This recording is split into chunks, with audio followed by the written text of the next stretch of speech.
بسم اللہ الرحمن الرحیم والصلاة والسلام علی رسول اللہ وعلی آلہ وصحبہ اجمعین۔ معزز ناظرین و سامعین کرام، السلام علیکم ورحمۃ اللہ وبرکاتہ۔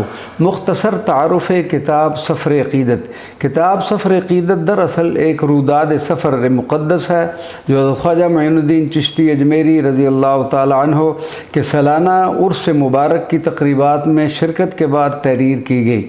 یہ سفر مقدس جولائی 2008 عیسوی میں جناب صاحبزادہ پروفیسر راشد مسعود کلیامی چشتی صابری، زیب سجادہ آستانہ خواجہ حضرت ولایت حسین چشتی رحمۃ اللہ علیہ نے اپنے چند احباب کے ہمراہ وزارت مذہبی امور کے قافلہ میں شرکت سے کیا۔ کتاب ہذا کا انتساب بانی سلسلہ چشتیہ صابریہ در کلیام شریف حضرت خواجہ خواجگان حضرت خواجہ محمد شریف خان چشتی صابری کلیامی کے نام ہے۔ فہرست کے بعد ڈاکٹر اطہر قسیم نے کتاب پر اپنے خیالات کا اظہار بنام عقیدت کا سفر کیا۔ اس کے بعد راجہ شکیل انجم صاحب کی مختصر تقریر ہے۔ پھر صاحبزادہ راشد مسعود کلیامی صاحب کا پیش لفظ ہے جو بعنوان خواجہ خواجگان معین الدین چشتی رضی اللہ تعالی عنہ کتاب کی زینت بنا ہوا ہے، جو مفید معلومات پر مشتمل ہے۔ اس کے بعد پاکستان سے اجمیر شریف تک کے سفر مقدس کی ابتدا دہلی اور پھر دہلی کے مدارات مبارکہ پر حاضری کے بعد بذریعہ ٹرین اجمیر شریف روانگی، پھر عرس مبارک کی تقریب سعید میں شرکت اور اجمیر معلیٰ کے دوسرے مقامات مقدسہ کی زیارت کے ساتھ واپس دہلی اور پھر لاہور واپسی ہوتی ہے۔ کتاب ہذا 64 صفحات پر مشتمل ہے اور اس کا پہلا ایڈیشن اگست 2008 عیسوی میں منظر عام پر آیا، جو خوبصورت رنگین ٹائٹل اور نقشہ جات سے مزین ہے۔ کتاب یا سفرنامہ مذکورہ کی اہمیت اور اس میں موجود تذکرہ اولیاء صالحین و کاملین، دہلی اور اجمیر شریف کے مقامات مقدسہ اور سفری مفید معلومات کے باعث اس بندہ ناچیز نے استفادہ عام کے لیے کتاب سفر عقیدت کو قسطوار پڑھنے کا ارادہ کیا ہے، تاکہ ان جملہ اولیاء و صالحین کی بارگاہوں میں اس بندہ ناچیز کی بھی حاضری لگ جائے۔ سامعین و ناظرین کرام، انشاءاللہ العزیز اس کتاب مبارکہ کی قرأت 8 ویڈیو کلپس پر مشتمل ہوگی۔ پہلا کلپ تعارف کتاب پر مشتمل ہے اور بقیہ 7 کلپس کتاب کے مندرجات پر مشتمل ہوں گے۔ دعا ہے کہ اللہ تبارک و تعالی میری اس ادنا سی سعی و کوشش کو شرف قبولیت عطا فرمائے، آمین یا رب العالمین، بجاہ سید المرسلین صلی اللہ علیہ وعلی آلہ وصحبہ اجمعین۔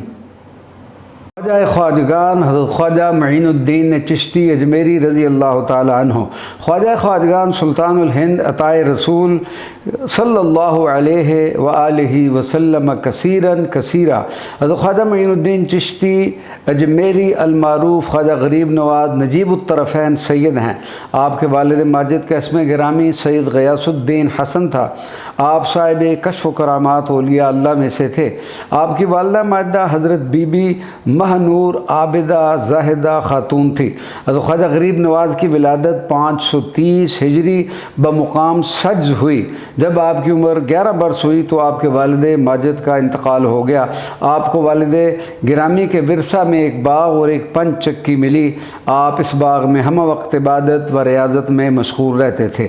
ایک دن ایک مجذوب حضرت ابراہیم قندوزی رضی اللہ تعالیٰ عنہ کا گزر آپ کے باغ سے ہوا۔ حضرت خواجہ غریب نواز نے ان کی بے حد تعظیم کی، انہیں ایک درخت کے نیچے بٹھا کر انگور کا ایک خوشہ توڑ کر پیش کیا اور ادب کے ساتھ ان کے سامنے بیٹھ گئے۔ حضرت ابراہیم قندوزی اس ادب و احترام اور خدمت سے خوش ہوئے اور فرمایا کہ تم نے ہماری دعوت کی ہے اور ہم تمہیں اپنی طرف سے تحفہ دیتے ہیں۔ حضرت ابراہیم قندوزی نے اپنے تھیلے سے ایک ٹکڑا نکالا اور چبا کر آپ کے منہ میں ڈال دیا۔ اس ٹکڑے کو کھاتے ہی حضرت خواجہ غریب نواز کے سینہ میں نور و معرفت کا ایک الاؤ روشن ہو گیا اور آپ کا دل دنیا سے بے نیاد ہو گیا۔ آپ نے اپنا باغ، گھر بار، سب کچھ 2 دن میں خدا کی راہ میں بانٹ دیا اور فقر و فاقہ کو قبول کرتے ہوئے عالم سفر ہوئے۔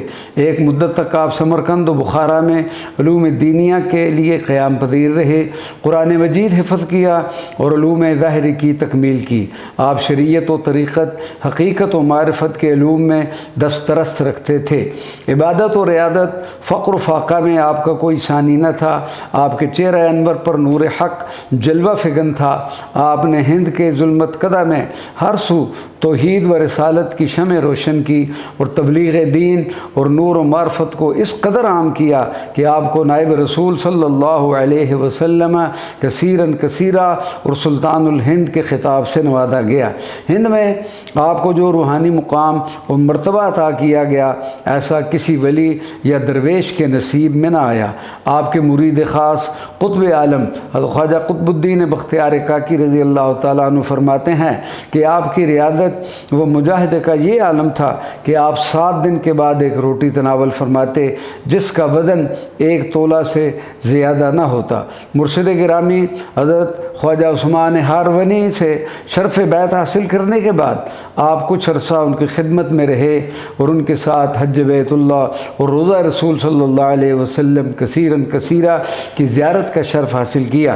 جب آپ نے حضور سرور عالم نور مجسم حضرت محمد مصطفیٰ صلی اللہ علیہ وسلم کی بارگاہ عالی میں سلام پیش کیا تو روضہ رسول صلی اللہ علیہ وسلم سے آواز آئی وعلیکم السلام یا قطب المشائخ۔ کچھ عرصہ گزرنے کے بعد جب آپ دوبارہ روضہ رسول صلی اللہ علیہ وسلم کی زیارت کے لیے حاضر ہوئے تو حضور صلی اللہ علیہ وسلم کی طرف سے بلا کر یہ حکم ملا کہ اے معین الدین، تم ہندوستان جاؤ، وہاں سے کفر و الحاد کی بنیاد نکال دو اور اسلام کو ظاہر کرو۔ اس حکم کے ملنے کے بعد آپ ہندوستان کی طرف روانہ ہو گئے۔ دوران سفر آپ جب بغداد شریف پہنچے تو قصبہ جیوال میں حضرت غوث الاعظم سیدنا شیخ عبد القادر جیلانی رضی اللہ تعالیٰ عنہ سے آپ کی ملاقات ہوئی۔ آپ تقریباً 5 ماہ تک حضور غوث پاک کی خدمت میں رہے۔ آپ 580 ہجری میں دوبارہ بغداد شریف کے قصبہ جیال میں حضور غوث اعظم سے ملاقات کے لیے حاضر ہوئے۔ حضرت شیخ عبد القادر جیلانی اور حضرت خواجہ غریب نواز آپس میں قریبی رشتہ دار ہیں۔ حضور غوث پاک رضی اللہ تعالیٰ عنہ سید عبداللہ الحنبلی کے پوتے ہیں۔ حضرت خواجہ غریب نواز کی والدہ محترمہ حضرت عبداللہ الحنبلی کی پوتی ہیں۔ ان دونوں کے والد حقیقی بھائی ہیں۔ اس سے ظاہر ہوتا ہے کہ حضرت خواجہ غریب نواز کی والدہ ماجدہ حضرت غوث پاک کی چچا زاد بہن تھی۔ پس حضرت غوث پاک اس رشتہ کی روح سے حضرت غریب نواز کے ماموں ہیں۔ حضرت غوث پاک اور حضرت خواجہ غریب نواز آپس میں خالہ داد بھائی بھی ہیں۔ حضرت خواجہ غریب نواز ایک رشتہ سے حضور غوث پاک رضی اللہ تعالیٰ عنہ کے ماموں لگتے ہیں۔ چنانچہ حضرت غوث پاک کی والدہ ماجدہ حضرت خواجہ غریب نواز کی ننہالی رشتہ میں خالہ اور ددھیالی رشتہ میں بہن ہیں۔ پس حضرت خواجہ غریب نواز حضرت غوث پاک کے بھائی اور ماموں بھی ہوتے ہیں۔ 561 ہجری میں آپ سفر کرتے کرتے جب اجمیر جا رہے تھے تو آپ نے لاہور پہنچ کر 2 ماہ تک حضرت سید عثمان علی الحجویری المعروف داتا گنج بخش رضی اللہ تعالیٰ عنہ کے مدار مبارک پر چلا فرمایا۔ اس دوران آپ عبادت و ریاضت میں مشغول رہے۔ جب آپ یہاں سے جانے لگے تو آپ نے حضرت داتا علی حجویری کی شان میں یہ شعر لکھا: گنج بخش فیض عالم مظہر نور خدا، ناقصان را پیر کامل کاملان را رہنما۔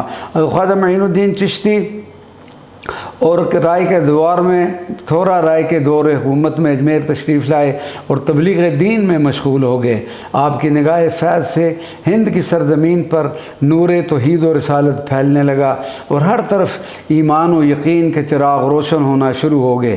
آپ کے وجود مسعود کی برکت سے ہند کی سرزمین پر لاکھوں لوگ کلمہ توحید سے مشرف ہوئے۔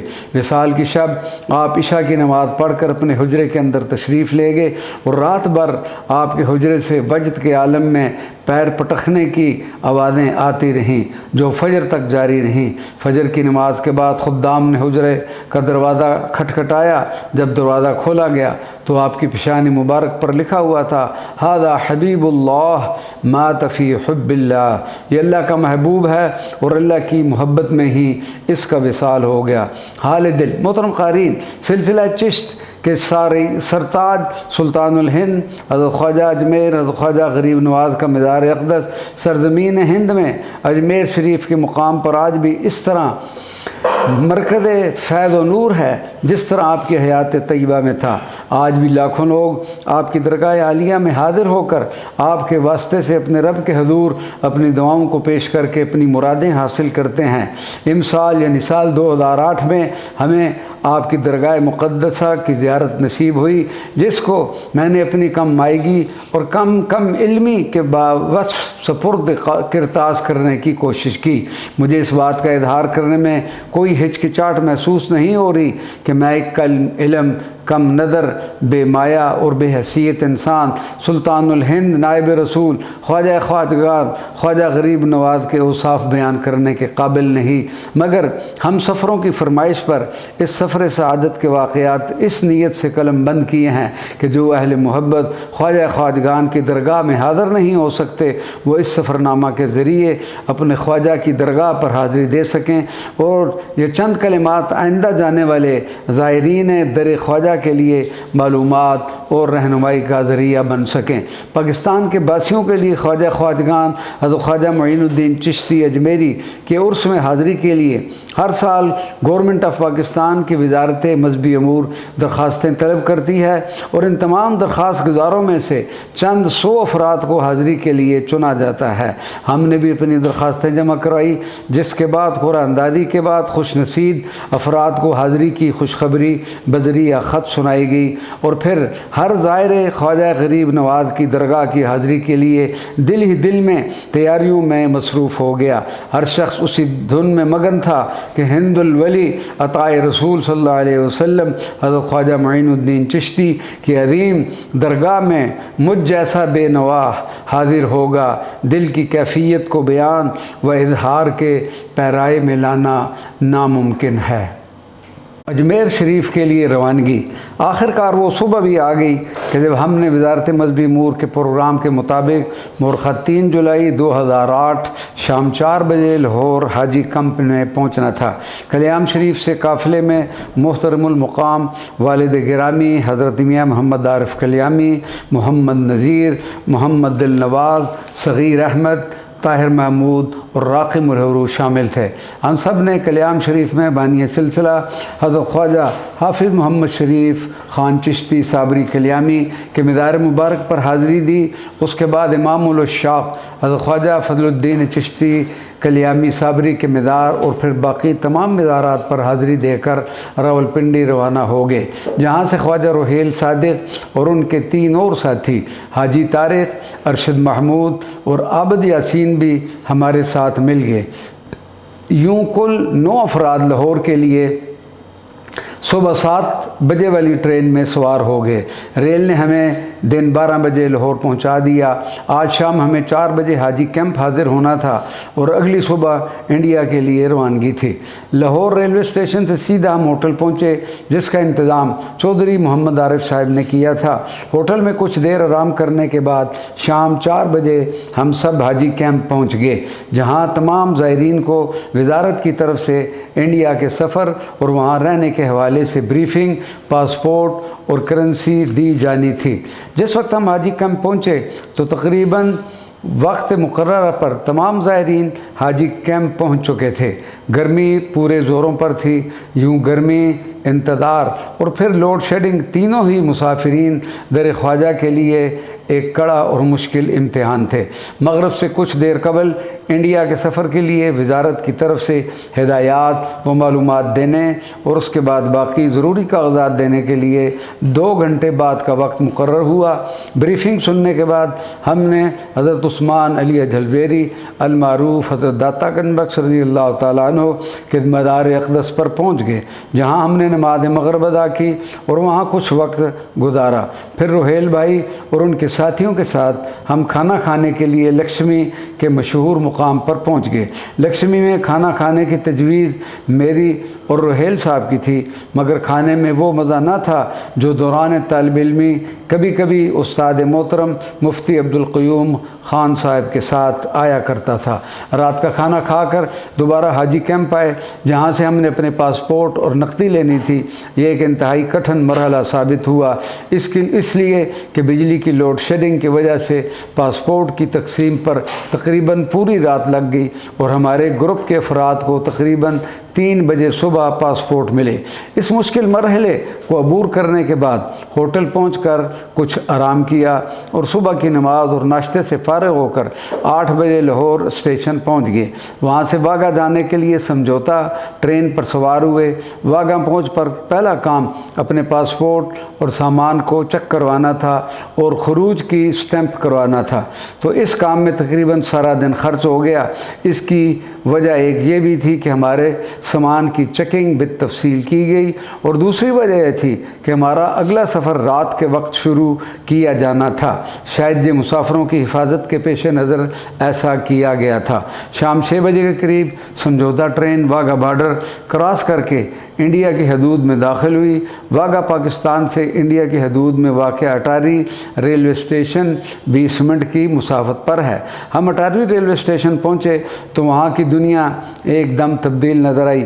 اب ہم انڈیا کی حدود میں داخل ہو چکے تھے۔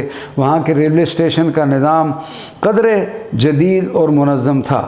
وہاں بھی پہلا کام امیگریشن کے مراحل سے گزرنا اور پھر اپنے سامان کا کسٹم کروانا تھا، مگر ہمارا زیادہ وقت یہاں نہ لگا۔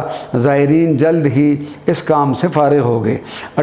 دہلی کے تاریخی مقامات اور اولیاء اللہ کے مزارات مبارکہ کی زیارت۔ سب سے پہلے ہم نے عبدالرحمن طوسی کے مزار مبارک پر حاضری دی، جو کہ مٹکے والی سرکال کے نام سے مشہور ہیں۔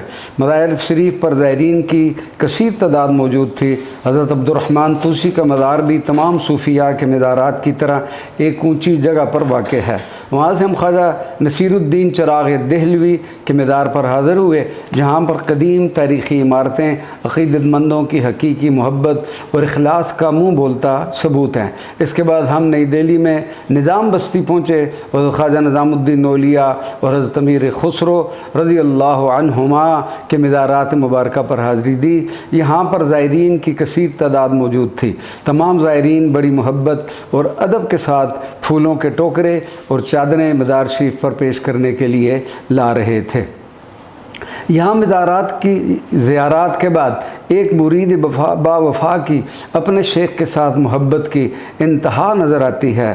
وہ اس طرح کہ حضرت امیر خسرو نے اپنے شیخ و مرشد محسن و مربی حضرت خواجہ نظام الدین اولیاء کے قدموں میں اپنا مزار بنوا کر ہر آنے والے شخص کو یہ پیغام دیا کہ میں جو کچھ ہوں اپنے شیخ کے قدموں کے طفیل ہوں، اور مجھے جو کچھ بھی ملا ہے وہ انہی کی نگاہ کرم سے ملا ہے۔ وہاں سے ہم مہرولی کے مقام پر حضرت خواجہ قطب الدین بختیار کاکی کے مزار اقدس پر حاضر ہوئے، جو کہ حضرت خواجہ معین الدین چشتی اجمیری کے خلیفہ خاص اور شیخ الاسلام والمسلمین حضرت بابا فرید الدین مسعود گنج شکر کے مرشد گرامی ہیں۔ ان کے مزار پر ایک خاص روحانی ماحول اور کیفیات ہر آنے والے زائر کو ایک درویش خدا مست اور ایک ولی کامل کے آستانہ پر خوش آمدید کہتی محسوس ہوتی تھی۔ ہم نے وہاں فاتحہ خوانی کی اور وہاں سے فارغ ہونے کے بعد جب واپس ہوئے تو گاڑی میں ہی قطب مینار نظر آیا، جس کی تاریخی اور فنی اہمیت ہر آنے والے کی توجہ کو اپنی طرف کھینچتی ہے۔ دلی کے اس سفر کے دوران ہم نے شاہی قلعہ کی عمارتیں بھی دیکھیں۔ اس کے بعد ہم سب وہاں سے دلی کی جامع مسجد پہنچے۔ جامع مسجد کی زیارت کے دوران مسلمانوں کی عظمت اور عروج کا زمانہ آنکھوں سے گزر گیا اور ان کے اپنے شاعر بالخصوص مساجد کے ساتھ خاص لگن اور الفت کے جذبات محسوس ہوئے، مگر اب اس مسجد کو دیکھ کر حکومت کی اسلامی شاعر سے عدم دلچسپی واضح محسوس ہو رہی تھی۔ اس وقت ہم سب سفر سے تھک چکے تھے اور بھوک بھی خوب تنگ کر رہی تھی۔ حاجی روہیل صادق چونکہ انڈیا کئی مرتبہ آ چکے تھے، اس لیے انہیں دلی کے تمام تاریخی اور اہم مقامات سے کافی واقفیت تھی، جس کا فائدہ اٹھاتے ہوئے انہوں نے کھانے کے لیے ایک ہوٹل کا انتخاب کیا، جو کہ واقعتاً دلی تو کیا پورے انڈیا کی نمائندگی کرتا تھا۔ وہ دلی کی جامع مسجد کے ساتھ ایک بازار میں کریم ہوٹل کے نام سے مشہور ہے، جس کے بارے میں ٹائم میگزین میں یہ لکھا ہے کہ یہ ایشیا کا سب سے اچھا ہوٹل ہے۔ اس کا کھانا بلا شبہ لاجواب اور بے مثال تھا۔ اس ہوٹل کو پرانے دہلی شہر کے چھوٹے چھوٹے گھروں میں مختلف حصوں میں بنایا گیا تھا، جہاں خاصا رش تھا۔ بہت سے غیر ملکی گورے اور اہم شخصیات کھانے کے لیے آئے ہوئے تھے۔ وہاں سے کھانا کھا کر ہم جامع مسجد دہلی کی زیارت کے لیے نکل پڑے۔ جامع مسجد دہلی قدیم دہلی میں جامع مسجد کو مرکزی حیثیت حاصل ہے۔ دہلی میں سب سے پر رونق مقام جامع مسجد کا گرد و پیش ہے۔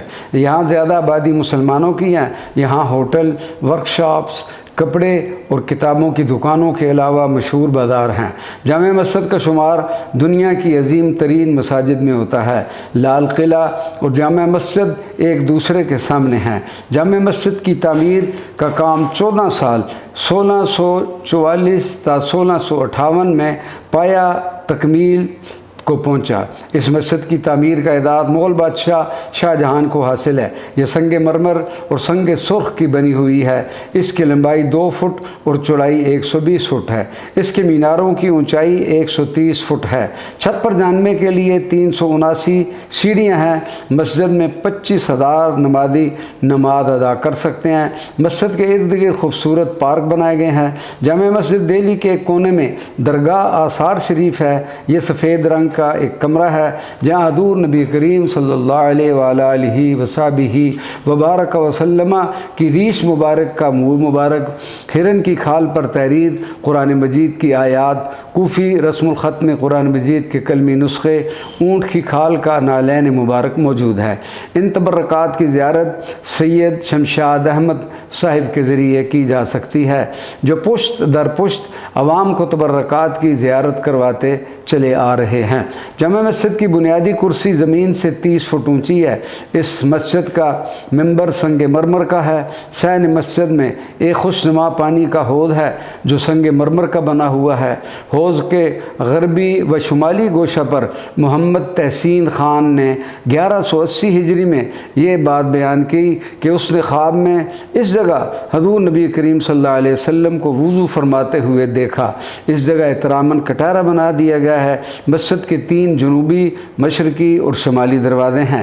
مسجد میں داخل ہونے کے لیے جنوبی دروازے سے 33 سیڑھیاں، شمالی دروازے سے 39 اور مشرقی دروازے سے 35 سیڑھیاں ہیں۔ اس زمانے میں مسجد کی تعمیر پر کل 10 لاکھ خرچ ہوا۔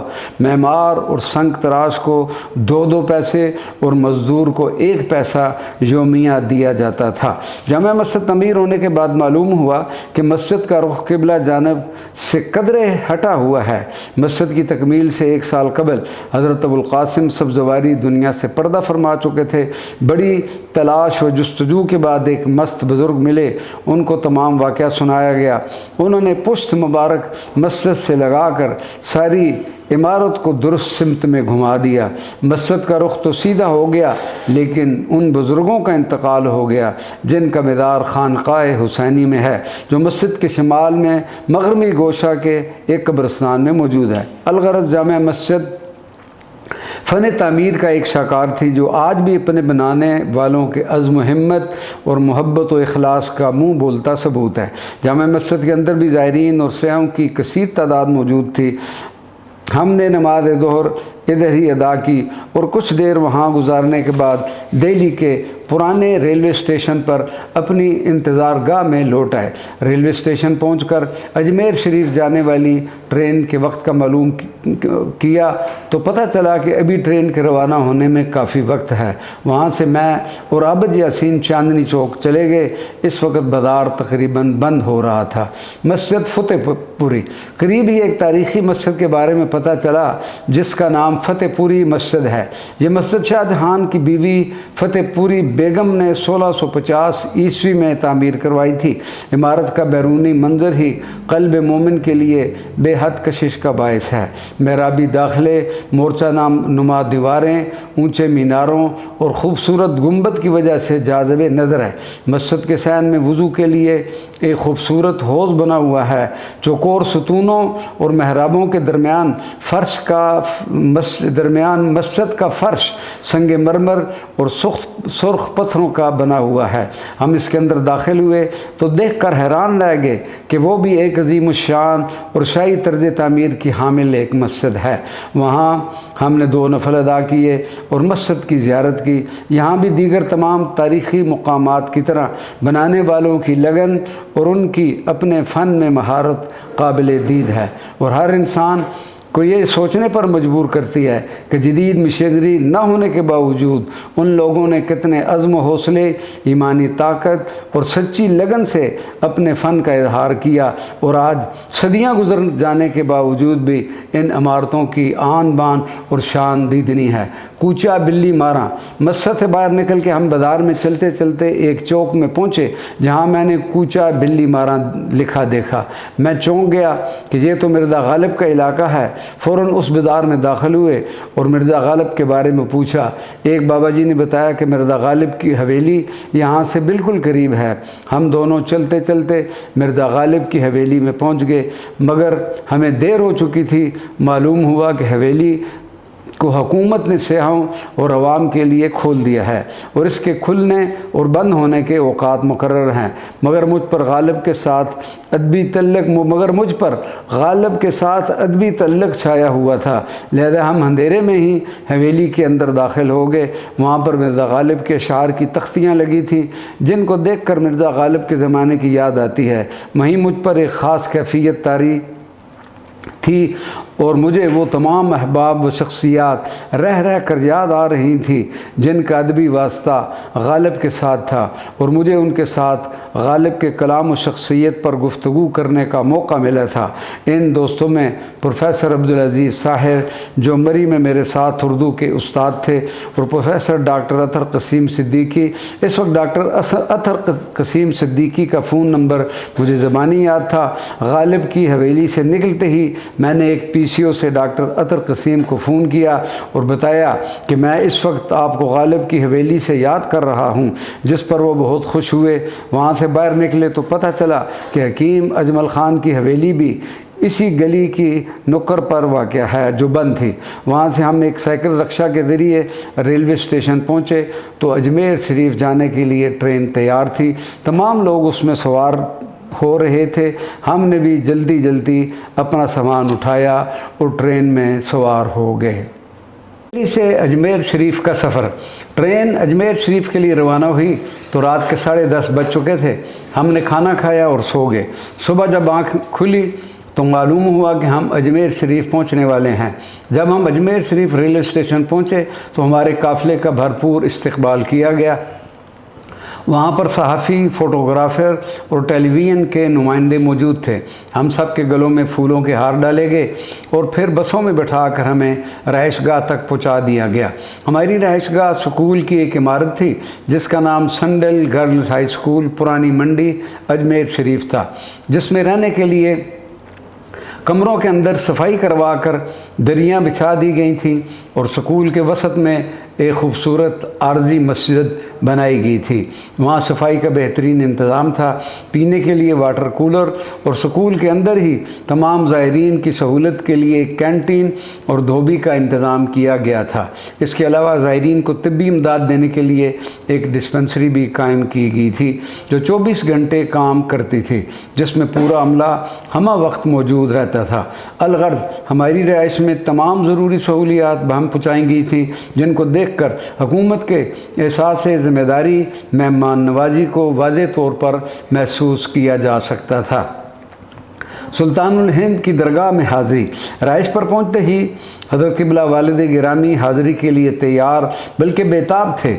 آپ نے اپنے ساتھ چاچا محمد نذیر کو لیا اور روانہ ہو گئے، مگر ہم نے کچھ دیر اپنے کمروں میں آرام کیا اور پھر تیار ہو کر خواجہ خواجگان عطائے رسول صلی اللہ علیہ وسلم کثیراً کثیرہ ہند الولی غریب نواز خواجہ معین الدین چشتی اجمیری رضی اللہ تعالیٰ عنہ کی بارگاہ عالی میں حاضری کے لیے روانہ ہوئے۔ حاضری میں ہم حاجی رحیل صادق کے ہمراہ تھے۔ جوں جوں ہم درگاہ خواجہ غریب نواز کے قریب ہوتے جا رہے تھے، دل کے اندر خوشی و مسرت کی ایک لہر سی چلتی جا رہی تھی۔ ہر طرف حضرت خواجہ غریب نواز کے پروانے اپنے مرشد کی درگاہ کی حاضری کے لیے جذب و مستی کے عالم میں رواں دواں تھے۔ پھولوں کے ٹوکرے اور چادریں آپ کے روضہ اطہر پر پیش کرنے کے لیے لے جا رہے تھے۔ جس طرف نگاہ اٹھتی تھی خواجہ غریب نواز کی درگاہ کے انوار و تجلیات کے اثرات نمایاں نظر آتے تھے۔ ہم دربار شریف کے مغربی صدر دروازے سے مزار کے پہلے حصے میں داخل ہوئے، جس کا نام نظام گیٹ ہے، تو جلووں اور نور کی جگمگ میں خواجہ خواجگان خواجہ غریب نواز کی درگاہ چمکتی محسوس ہوئی اور دل میں عقیدت و محبت کے جذبات انگڑائیاں لینے لگے۔ ایسا لگتا تھا کہ خواجہ خواجگان کے زمانے میں پہنچ گئے ہیں۔ یوں محسوس ہو رہا تھا کہ سب فاصلے ختم ہو گئے ہیں اور ہم اپنے خواجہ کے قدموں میں بیٹھے ہوئے ہیں۔ درگاہ شریف کا تعارف۔ موجودہ درگاہ شریف 4 بڑے احاطوں پر مشتمل ہے۔ احاطہ نقار خانہ، یہ احاطہ عثمانی دروازہ، شاہجہانی دروازہ، بلند دروازہ اور اکبری مسجد پر مشتمل ہے۔ احاطہ صحن چراغ، اس احاطہ کے شروع میں دائیں طرف 125 من کی دیگ، سما خانہ، وسیع صحن اور بائیں جانب 60 من کی دیگ، حجرے، اور احاطے کے بالکل وسط میں ایک ہشت پہلو گنبد نما چھتری بنی ہوئی تھی، جس میں متعدد چراغوں کا حامل ایک چراغدان ہے جس کو صحن چراغ کہتے ہیں۔ اس کے علاوہ یہاں ایک محفل خانہ بھی ہے جسے نواب شبیر الدولہ نے اپنے فرزند معین الدولہ کی ولادت پر تعمیر کروایا تھا۔ احاطہ ہے آستانہ، اس احاطہ میں روضہ پاک، خواجہ معین الدین چشتی اجمیری، شاہجہانی مسجد، سندلی مسجد، مسجد اولیاء، قبور اور حجرے وغیرہ ہیں۔ 4 جاری اور جھالرہ بھی اسی احاطہ میں ہے۔ احاطہ 16 کھمبا، اس احاطہ میں شیخ حسین اجمیری اور خواجہ غریب نواز کے دیگر عزیز و اقارب آسودہ خاک ہیں۔ حدود اربع درگاہ شریف، درگاہ شریف کے شمال میں درگاہ بازار، جنوب میں جھالرہ، مغرب میں سڑک ترپولیا دروازہ اور مشرق میں گلی لنگر خانہ ہے۔ درگاہ شریف کے 21 دروازے ہیں جو درگاہ شریف کو شہر کے مختلف حصوں سے ملاتے ہیں۔ احاطہ نور، خواجہ خواجگان عطائے رسول صلی اللہ علیہ وسلم کثیراً کثیرہ، ہند الولی غریب نواز خواجہ معین الدین چشتی اجمیری کی درگاہ عالیہ کی انوکھی شان اور عقیدت مندوں کے ہجوم میں ہم حاضر ہوئے تو دل و نگاہ پر ایک ایسی کیفیت طاری تھی جس کو احاطہ تحریر میں لانا ممکن نہیں۔ ہر طرف خواجہ غریب نواز کے پروانے، پھولوں کے ٹوکرے سروں پر رکھے، پورے ادب و تعظیم اور عشق و محبت سے سرشار حاضری کے لیے بے تاب نظر آ رہے تھے۔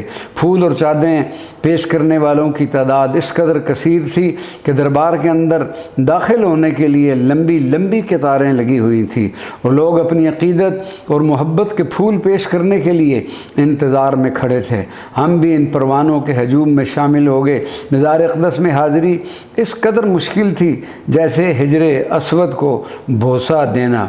اسی طرح رش اور دھکے بازی سہتے ہوئے ہم بھی روضے کے اندر داخل ہوئے اور اپنے خواجہ کے دربار گہربار میں حاضری دی اور سلام پیش کیا۔ بے پناہ رش کے عالم میں روحیل بھائی کی مدد سے میں خواجہ غریب نواز کے قدموں کی طرف بوسہ زن ہو سکا اور اس طرح اپنے دل کی تمنا پوری کی۔ بقول کسے بوسہ زن بر آستان کاملے، حاضری کے دوران مزار مقدس کے اندر رکنا ممکن نہیں ہوتا، اس لیے کہ لاکھوں لوگ خواجہ کے سنگ آستان کی زیارت کے لیے انتظار میں کھڑے ہوتے ہیں۔ حاضری کے دوران ہی خادم درگاہ کی طرف سے ہمیں دھاگے اور پھول بطور تبرک دیے گئے اور پھر ہم خواجہ غریب نواز کے دربار اقدس کی مشرقی سمت برآمدے میں آ کر بیٹھ گئے اور دوبارہ بیٹھ کر حضرت خواجہ صاحب کے حضور فاتحہ و سلام پیش کیا اور تمام عزیز و اقارب اور دوستوں کے لیے دعائیں کی۔ اس کے بعد ہم خواجہ صاحب کے آستانہ سے باہر نکل کر دربار کی جنوبی سمت آ گئے، جہاں سے دوستوں نے کچھ نگینے وغیرہ خریدے اور پھر شام کو واپس اپنی رہائش گاہ پر آ گئے۔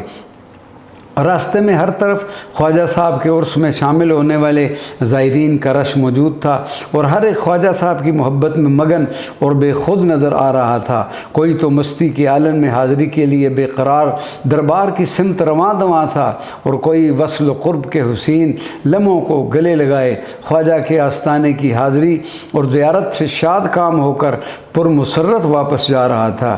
یہ سب حسین نظارے اہل دل کے لیے بے حد خوش کن اور مسحور کن تھے۔ ہم بھی انہی خوش نصیب لوگوں میں خود کو شامل سمجھ کر ایک عجیب انوکھی خوشی محسوس کر رہے تھے۔ شام کو ہم اپنی رہائش گاہ واپس آ گئے اور نمازوں اور کھانے سے فارغ ہو کر آرام کیا۔ دربار شریف پر حاضری اور رسم چراغاں میں شرکت۔ اگلی صبح والد صاحب محمد نذیر کے ساتھ فجر کی نماز کے لیے دربار شریف حاضر ہوئے، جہاں انہیں ایک آدمی ملا جس نے دربار کی نیت کروائی اور چادریں اور رسالے دیے، مگر میں اور دیگر ساتھی عصر کی نماز کے وقت دربار شریف گئے اور ہم نے عصر، مغرب اور عشاء کی نمازیں بھی وہاں ہی ادا کی۔ اس دوران ہمیں خاص منظر بھی دیکھنے کو ملا کہ جب دن کی روشنی ختم ہو رہی ہے اور شام آنے کو ہوتی ہے تو اس وقت درگاہ شریف میں چراغاں کیا جاتا ہے اور سب لوگ چراغاں کے وقت باادب کھڑے ہو کر دعا کرتے ہیں اور مندرجہ ذیل اشعار پڑھتے ہیں۔ خواجہ خواجگان معین الدین، اشرف اولیاء روئے زمین، آفتاب سہ پر کون و مکان، بادشاہ سریر ملک یقین، در جمال و کمال اونچے سخن، ای مبین بود بحسن حسین، مطلع در صفات او گفتم، در عبارت بود در سمین، اے درت قبلہ گاہ اہل یقین، بردرت مہر و ما سودا جبین، روئے بر درگہت ہمی سانن، صد ہزاراں ملک چو خسرو چنین، خادمان درت ہم رضوان، در صفا روضہ چو خلد برین، ذرہ خاک او عبیر سرشت، قطرہ آب او چوں ما معین، الہی تابود خورشید و ماہی، چراغ چشتیاں را روشنائی۔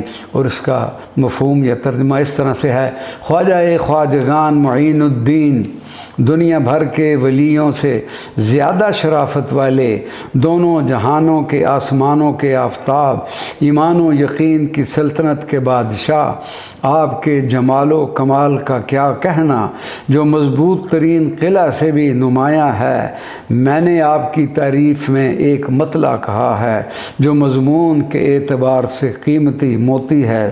آپ کا دروازہ اہل ایمان کا قبلہ ہے، آپ کی چوکھٹ پر چاند اور سورج پیشانی گھستے ہیں، آپ کی چوکھٹ پر اپنا منہ ملتے ہیں۔ چین کے بادشاہ جیسو ہزاروں بادشاہ آپ کے دربار کے تمام خادم رضوان ہیں۔ آپ کا روضہ خوبصورتی میں جنت کی طرح ہے، آپ کی دہلیز کی خاص خوشبوئے عبیر میں بسی ہوئی ہے۔ آپ کے دربار کا پانی صاف اور جاری پانی کی طرح ہے۔ الہی جب تک چاند اور سورج رہیں، چشتیوں کے چراغ کی روشنی بڑھتی ہی رہے۔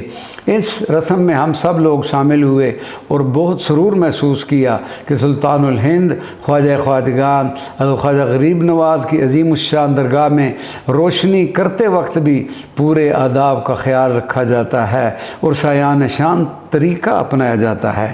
دربار شریف میں موجود تاریخی مقامات۔ عشاء کی نماز تک ہم دربار شریف کے احاطے میں موجود رہے اور بالتفصیل تمام مساجد، مقابر اور اہم مقامات کی زیارت کا شرف حاصل کیا۔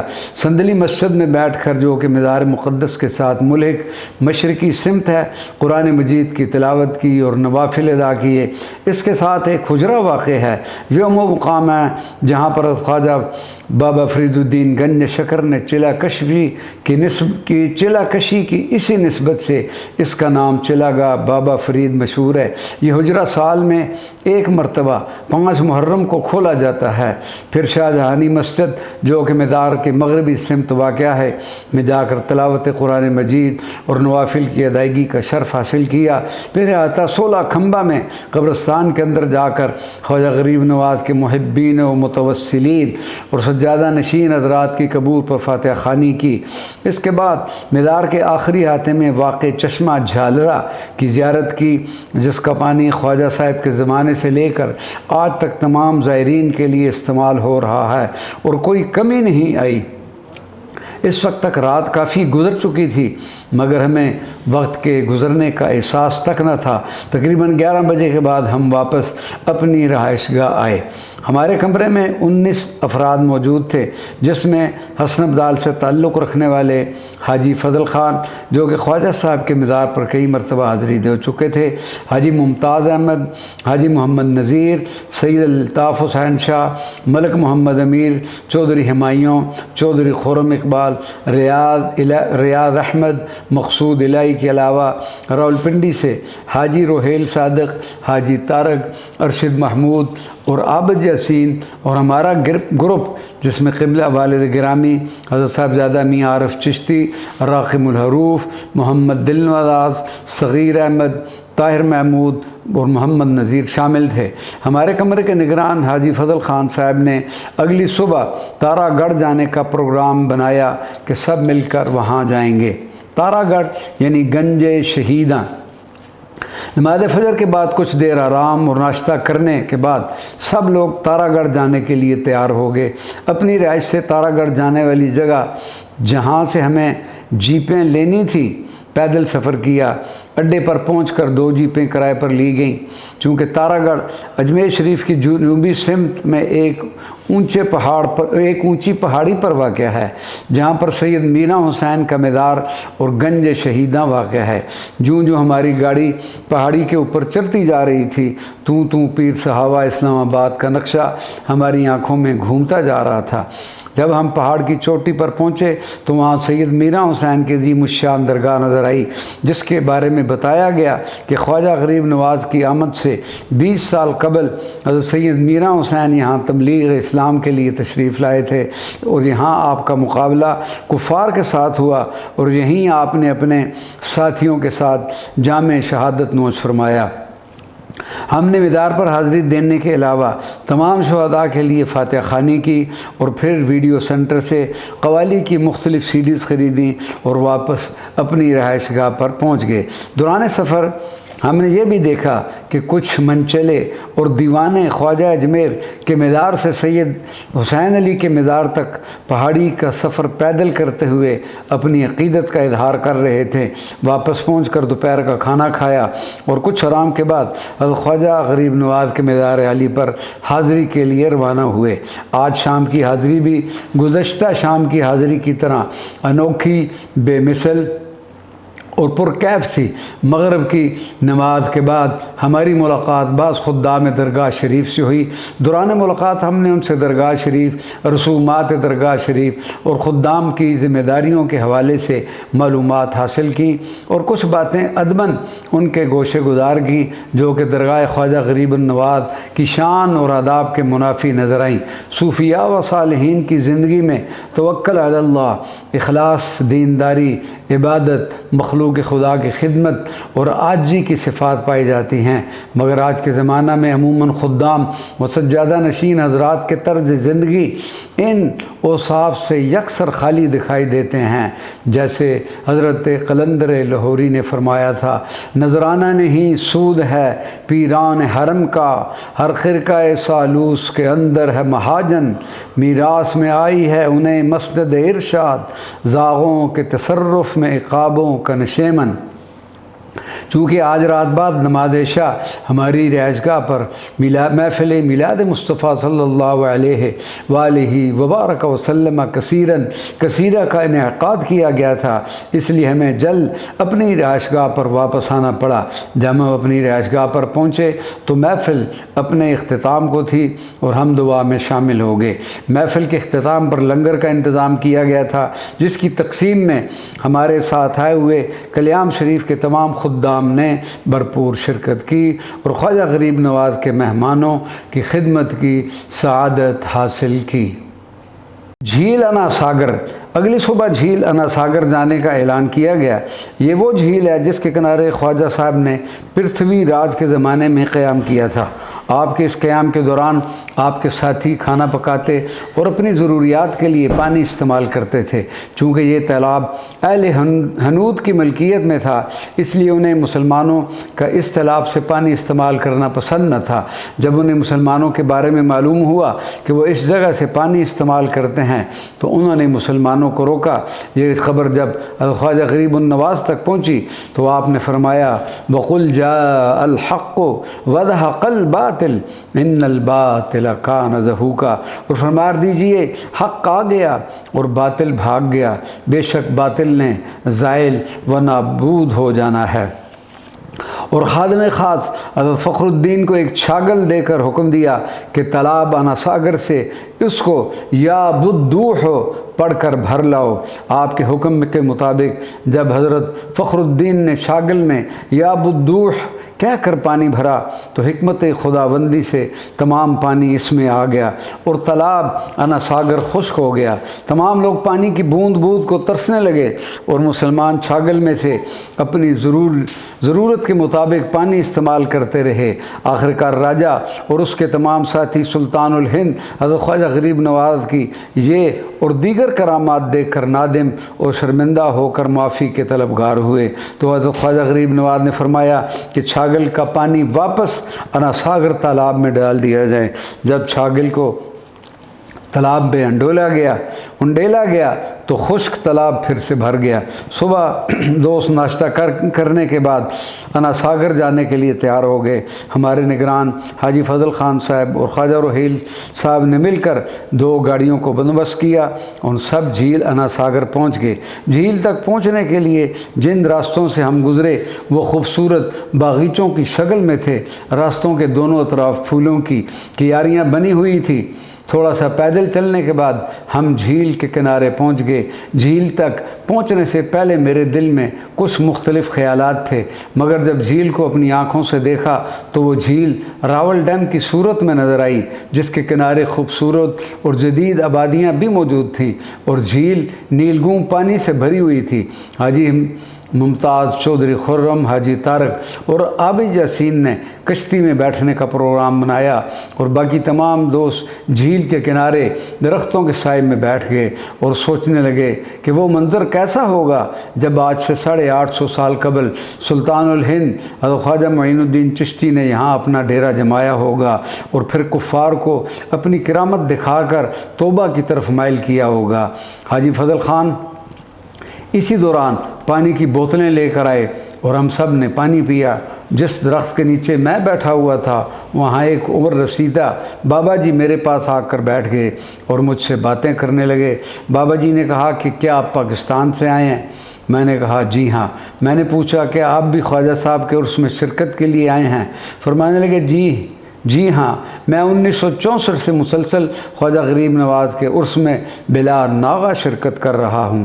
میں نے پوچھا آپ کون سی جگہ سے تعلق رکھتے ہیں؟ فرمانے لگے میں لکھنؤ کا رہنے والا ہوں۔ جب انہوں نے یہ فرمایا کہ میں 1964 سے مسلسل خواجہ غریب نواز کے عرس میں شرکت کر رہا ہوں تو اس وقت میرے دل میں یہ بات پیدا ہوئی کہ کوئی شخص ایک مرتبہ بھی بغیر بلاوے کے خواجہ غریب نواز کی درگاہ پر حاضر نہیں ہو سکتا، تو یہ بزرگ کس قدر منظور اور مقبول درگاہ خواجہ غریب نواز ہیں کہ مسلسل 34 سال سے حاضری کر کے فیض یاب ہو رہے ہیں۔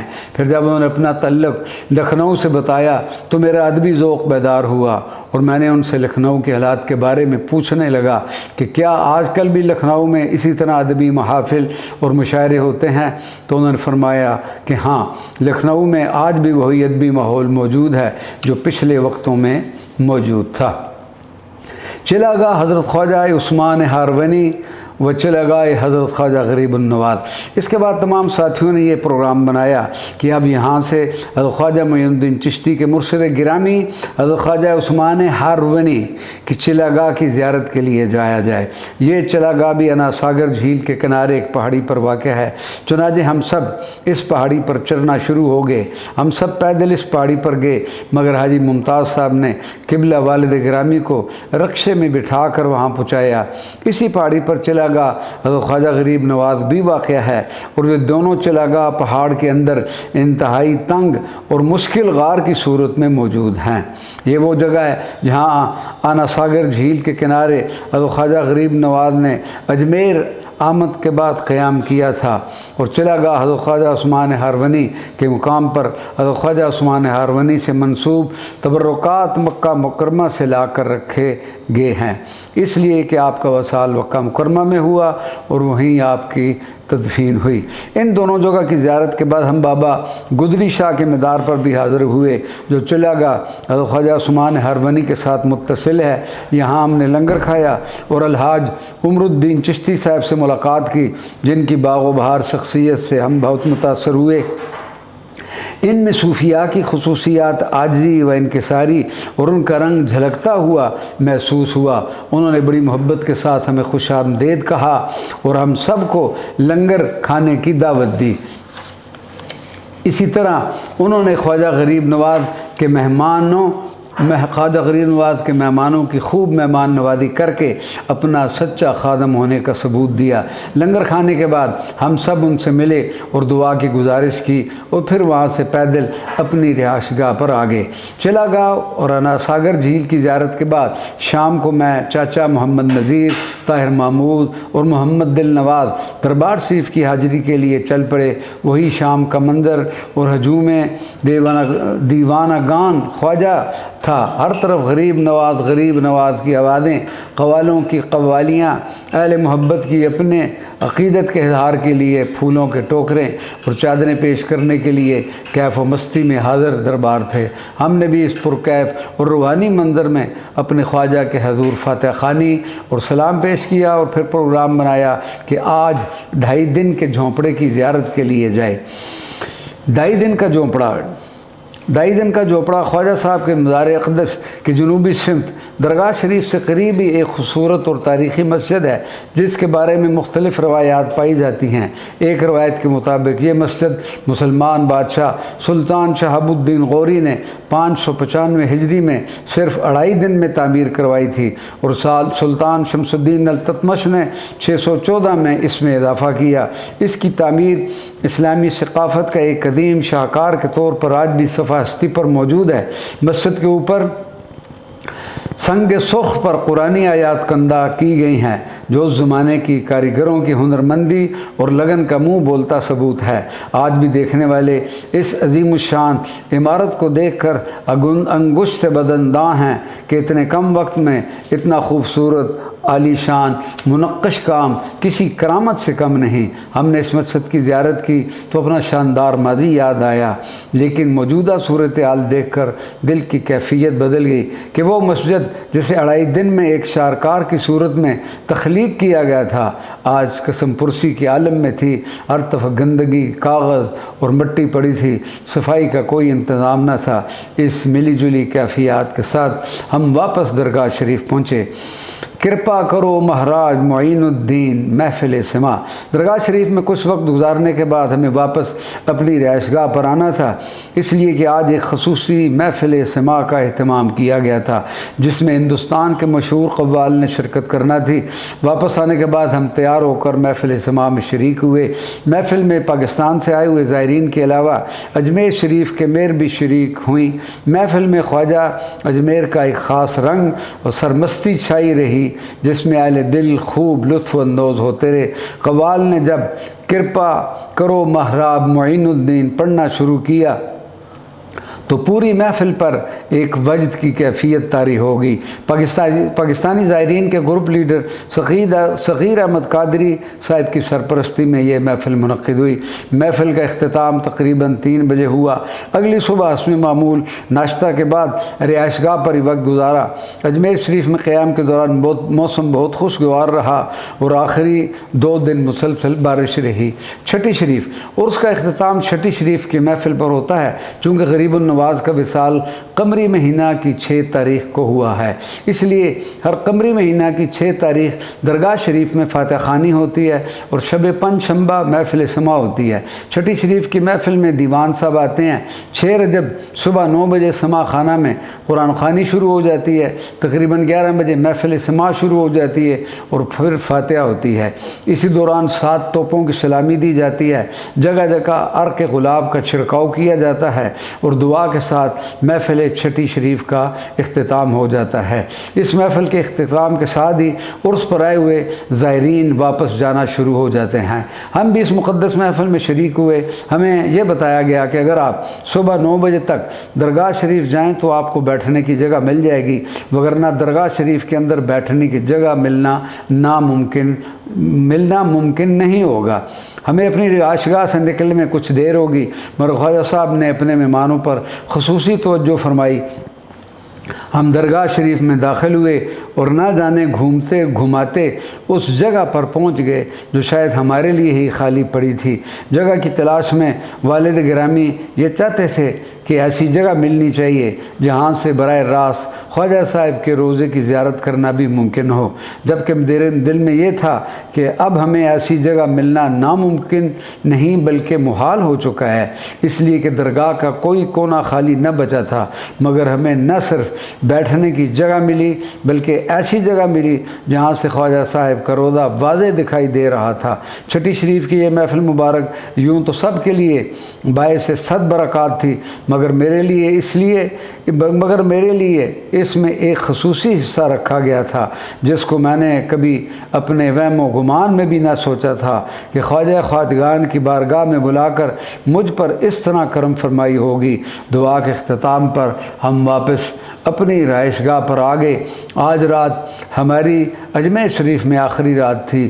اس رات دل نواز درگاہ شریف کے اندر رہا اور شام میں بطور شکرانہ اپنی خصوصی ریاضی پیش کرنے کے لیے دربار شریف گیا۔ الوداعی حاضری۔ اگلی صبح ہفتہ کے دن ہم سب نے درگاہ خواجہ غریب نواز میں اپنی الوداعی حاضری پیش کی اور درگاہ شریف کے خدام کی طرف سے ہماری دستار بندی کی گئی۔ دستار بندی کی محفل خانہ میں منعقد کی گئی تھی۔ ہم نئے ساتھی اس محفل میں شریک ہوئے، لیکن ہمارے گروپ میں سے حسن عبدال والے احباب اپنے پیر صاحب جو کہ خدام خواجہ غریب نواز میں سے ہیں کہ ہمراہ دستار بندی کے لیے گئے۔ اس دن خوب بارش ہو رہی تھی۔ ہم بارش میں بھیگتے ہوئے دربار شریف پر آئے۔ اس پر ہمیں یہ صلہ ملا کہ ہماری محفل خانہ میں سب کے ساتھ دستار بندی بھی ہوئی اور حسن عبدال والے دوستوں نے ہمارے لیے بطور خاص دستاریں اور تبرکات بھی حاصل کی ہے۔ جب ہم اپنی رہائش گاہ پر واپس آئے تو یہ جان کر بے حد خوشی ہوئی کہ ہمیں 2 جگہ سے دستاریں دی گئی ہیں۔ اجمیر سے دہلی کے لیے روانگی۔ الوداعی حاضری کے بعد ہم سب لوگ واپسی کی تیاریوں میں مصروف ہو گئے۔ ہمیں بتایا گیا کہ رات 10 بجے ہماری ٹرین اجمیر شریف سے دلی کے لیے روانہ ہوگی اور 8 بجے ہمیں یہاں سے ریلوے اسٹیشن لے جایا جائے گا۔ شام کے بعد سب لوگ اپنا سامان باندھ کر جانے کا انتظار کرنے لگ پڑے اور رات 8 بجے کے قریب ہمیں ریلوے اسٹیشن پہنچانے کے لیے گاڑیاں پہنچ گئی۔ سب لوگ اپنا سامان لے کر گاڑیوں میں سوار ہو کر ریلوے اسٹیشن پہنچ گئے۔ ہمیں ریلوے اسٹیشن داخلے کے وقت مکمل طور پر سہولتیں دی گئیں۔ اس وقت ریلوے اسٹیشن میں صرف پاکستانی زائرین داخل ہو سکتے تھے، ان کے علاوہ کوئی اور شخص ریلوے اسٹیشن میں موجود نہ تھا، جبکہ ریلوے اسٹیشن کے باہر سینکڑوں کی تعداد میں مسافر انتظار میں تھے۔ جب ہم سب لوگ اپنی ٹرین میں بیٹھ گئے تو پھر باقی لوگوں کو اندر داخلے کی اجازت دی گئی۔ اجمیر شریف کے ریلوے اسٹیشن پر ہی ہم نے نماز عشاء ادا کی اور وہاں کی کنٹین سے چائے پی۔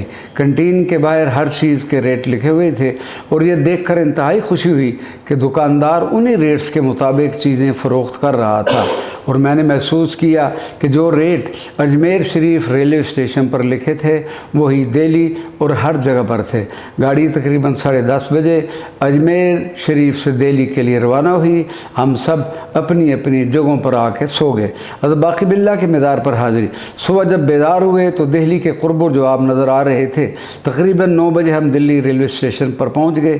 ہمیں دن گزارنے کے لیے VIP ویٹنگ روم میں ٹھہرایا گیا۔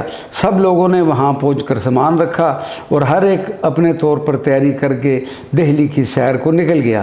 میں، دل نواز، صغیر احمد، طاہر محمود اور محمد نذیر ناشتہ کرنے کے بعد حضرت خواجہ باقی باللہ کے مزار مبارک پر حاضری کے لیے چل پڑے۔ جب ہم اسٹیشن سے باہر نکلے تو ہم نے وہاں پہنچنے کے لیے ایک تانگے والے سے بات کی۔ وہ ہمیں حضرت خواجہ باقی باللہ کے مزار کے قریب لے گیا، جس جگہ کا نام رسول ہے، جو غالباً عیدگاہ روڈ یا قطب روڈ پر واقع ہے۔ آپ کا مزار ایک قبرستان کے اندر واقع ہے۔ حضرت خواجہ باقی باللہ سلسلہ نقشبندیہ کے سرتاج حضرت شیخ احمد سرہندی رحمۃ اللہ علیہ کے مرشد گرامی ہیں۔ آپ کی شخصیت کسی تعارف کی محتاج نہیں۔ فنا اور بقا۔ آپ کے مزار پر حاضری کے وقت ایک خادم سے ملاقات ہوئی، جس سے میں نے حضرت باقی باللہ کے بارے میں دریافت کیا تو اس نے بتایا کہ حضرت باقی باللہ سے کسی شخص نے سوال کیا کہ فنا اور بقا کا مفہوم کیا مفہوم ہے، تو حضرت باقی باللہ نے اس کو فرمایا کہ یہ بات اس شخص سے پوچھنا جو میرا جنازہ پڑھائے گا۔ آپ کے وصال پر وہ شخص جب اس آدمی کے قریب ہوا تو حضرت باقی باللہ کا جنازہ پڑھانے کے لیے آیا تھا تو دیکھا کہ وہ شخص نقاب پوش ہے۔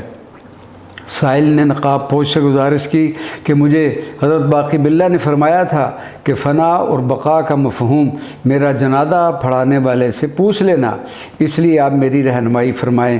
اس پر نقاب پوش نے اپنا نقاب ہٹایا تو سائل یہ دیکھ کر بے خود ہو گیا کہ وہ خود حضرت خواجہ باقی باللہ ہی تھے۔ آپ کے مزار مبارک پر ایک مدرسہ بھی قائم ہے، جس میں تقریباً 40 کے قریب قرآن مجید بچے حفظ قرآن کر رہے ہیں۔ وہاں سے حاضری کے بعد ہم دلی کی جامع مسجد کے پاس پھر اسی مشہور کریم ہوٹل میں کھانا کھانے کے لیے آ گئے، جہاں ہم نے اجمیر جاتے وقت کھانا کھایا تھا۔ وہاں پر ہمیں کئی فارنر اور سیر و سیاحت کے لیے آنے والے لوگ بھی نظر آئے، جو دلی کہ اس مشہور ہوٹل میں کھانے سے لطف اندوز ہو رہے تھے۔ اس دن کا کھانا محمد نواز نے کھلایا۔ کھانا کھانے کے بعد ہم واپس ریلوے اسٹیشن اپنے ویٹنگ روم میں آ گئے۔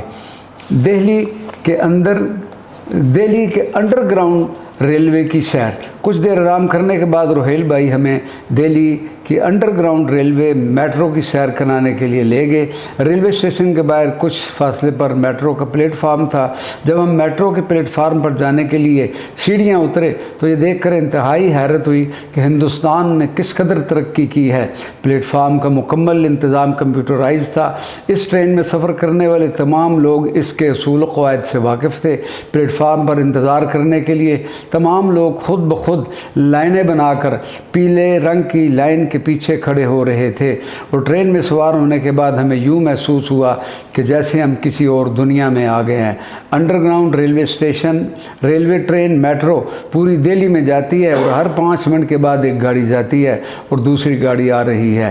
میٹرو کے جس اسٹیشن پر ہم اترے اس کے ساتھ ہی ایک بہت بڑا بازار تھا، جس کا نام پاریکا ہے۔ ہم اس بازار میں گھومے پھرے اور باہر آ کر دیکھا کہ اس پورے بازار کے اوپر ایک پارک بنا ہوا ہے۔ واپس پھر ہم میٹرو کے ذریعے ہی دہلی ریلوے اسٹیشن پر اپنی انتظار گاہ میں آ گئے۔ ہندو ظاہر کا واقعہ۔ اب ہم دہلی سے اٹاری ریلوے اسٹیشن جانے کے منتظر تھے۔ جب میں پلیٹ فارم پر بیٹھا انتظار کر رہا تھا تو میرے ساتھ ایک ہندو آ کر بیٹھ گیا۔ اس سے میں نے خواجہ غریب نواز کے بارے میں سوال کیا تو اس سے بتایا کہ میں 2 مرتبہ سینکڑوں میل کا سفر کر کے حاضری کے لیے اجمیر گیا ہوں۔ اس درگاہ کا کیف بہت عجیب ہے اور خواجہ غریب نواز اپنے پاس آنے والے ہر شخص کو بلا تفریق کا مذہب اپنے کرم سے نوازتے ہیں۔ میں نے یہ سعادت 2 مرتبہ حاصل کی ہے، لیکن اب وہاں وہ تقدس نظر نہیں آتا۔ اس بات پر میں چونک پڑا اور میں نے سوال کیا کہ کیا خواجہ صاحب کا مزار تو وہی ہے، اب اس میں کیا فرق آ گیا ہے؟ تو اس پر اس نے کہا کہ وہاں کے بعض خدام کا رویہ بھکاریوں کی مثل ہے جس سے زائرین کو حاضری کے دوران خلل محسوس ہوتا ہے۔ اس کے اس جواب کو سن کر مجھے انتہائی شرمندگی محسوس ہوئی۔ آخر کار انتظار کی گھڑیاں ختم ہوئیں اور ہم ریل گاڑی میں سوار ہونے کے لیے لائنوں میں کھڑے ہو گئے۔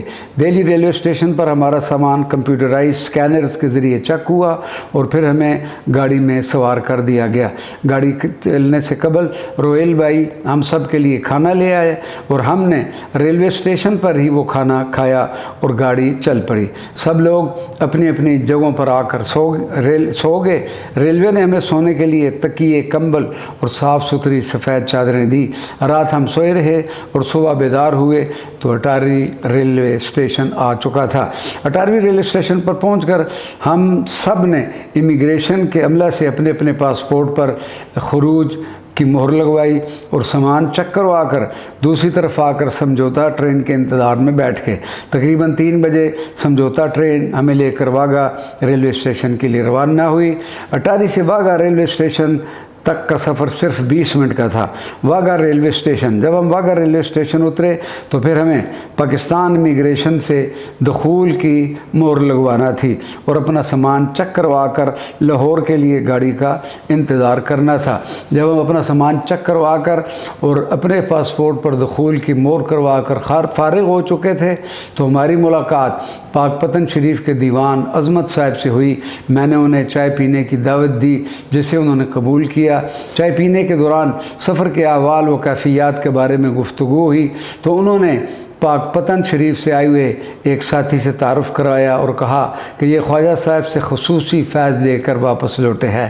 جب میں نے ان سے دریافت کیا تو انہوں نے مجھے بتایا کہ میری آنکھوں کی بینائی بالکل ختم ہو چکی تھی اور ڈاکٹروں نے مجھے علاج کر دیا تھا، مگر میں خواجہ صاحب کی درگاہ میں حاضر ہوا اور اپنے لیے آنکھ کی بینائی کی درخواست کی۔ جب کہ میں خواجہ صاحب کی درگاہ سے واپس ہو رہا ہوں تو اس وقت میری آنکھ بالکل ٹھیک اور روشن ہو چکی ہے۔ اس پر ہمارے پاس موجود تمام لوگ بھی حیران ہوئے اور اپنے خواجہ کی عظمت، غریب نوازی اور قرب خداوندی سے مزید بھی آگاہ ہوئے۔ جب تمام مسافر امیگریشن کے معاملات سے فارغ ہو گئے تو تقریباً 8 بجے گاڑی بھی روہیل ریلوے اسٹیشن کے لیے روانہ ہوئی اور 2 گھنٹے کے بعد ہم لاہور ریلوے اسٹیشن پر پہنچ گئے۔ سفر کی تھکاوٹ اس قدر زیادہ تھی کہ لاہور ریلوے اسٹیشن پہنچ کر ہم نے عشاء کی نماز ادا کی اور راولپنڈی جانے والی گاڑی کا انتظار کرنے لگ گئے۔ اس دوران روہیل بھائی ہم سب کے لیے ٹکٹ اور کھانا لے کر آئے اور راولپنڈی جانے والی گاڑی رات 12 بجے چل پڑی۔ تمام سفر ہم نے سو کے گزارا اور صبح 5 بجے ہم راولپنڈی اسٹیشن پر پہنچ گئے۔ آخر میں قافلے کی اہم شخصیات کا تذکرہ۔ اجمیر شریف کے زائرین کے اس قافلے میں ملک پاکستان کی بے شمار روحانی شخصیات، سجادہ نشینان اور عقیدت مندان خواجہ غریب نواز ہمارے ہم سفر تھے، جن میں پاک پتن شریف سے دیوان عظمت صاحب، چھپر شریف سے حضرت فقیر عزت شاہ وارسی کے بھتیجے ڈاکٹر تنویر وارسی، خواجہ عطا اللہ ساگر وارسی کے صاحبزادہ غلام فرید وارسی، شفقت خان، محمد الیاس، پنڈی بیکری والے محمد ریاض، پروفیسر محمد سرور شفقت قادری اور ہمارے گروپ لیڈر جناب صغیر احمد قادری سیشن جج شامل تھے۔ وما علینا الا البلاغ المبین۔ والسلام علیکم ورحمۃ اللہ وبرکاتہ۔